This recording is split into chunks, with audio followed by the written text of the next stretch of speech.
Motor koji pruža više, a troši manje je super. Ali čemu to ako dodavanje gasa izgleda kao da si kotačima poslao poruku brzinom goluba pismonoše?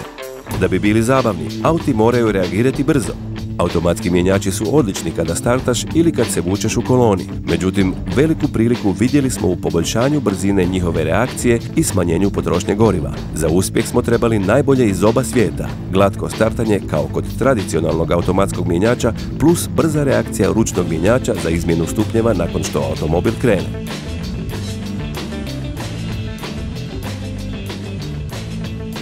Predstavljamo SkyActiv Drive, šesterostupanjski automatik, novu vrstu mjenjača koja objedinjuje pretvarač okretnog momenta tradicionalnog automatika sa spojkom ručnog mjenjača. Da bismo dobili skladne, precizne i brze izmjene stupnjeva, morali smo mu razbiti vlastitu pamet. Doslovce.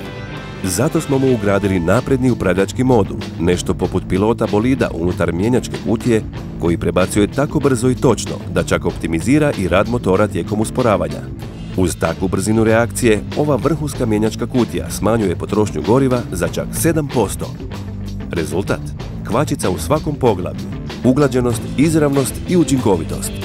Što smo još mogli zaželjeti? Bolji ručni mjenjač? S kratkim, točnim izmjenama kakve poznajete iz Mazde MX-5. Takve izmjene stupnjeva i osjećaj htjeli smo u svakom modelu kojeg proizvodimo i zato smo u šesterostupanjskom ručnom mjenjaču SkyActiv MT postigli najkraći hod ručice u klasi uz manju, lakšu i čvršću konstrukciju nego u prethodnoj verziji. Zahvaljujući kompaktnoj i laganoj izvedbi naših dvaju mjenjača, nova SkyActiv karoserija koja ih okružuje mogla je postati još učinkovitija, doprinoseći krajnjem cilju SkyActiv tehnologije, a to je niža potrošnja uz bolje performanse. Jackpot. Oba nova mjenjača su velike inovacije i oba su natjerala ostatak automobilske industrije da nas lovi. Oni ne dokazuju samo što sve Mazda može, nego i što sve možeš postići kad odbijaš činiti kompromise. SkyActiv tehnologija. Mazda. Izazov konvencionalnom.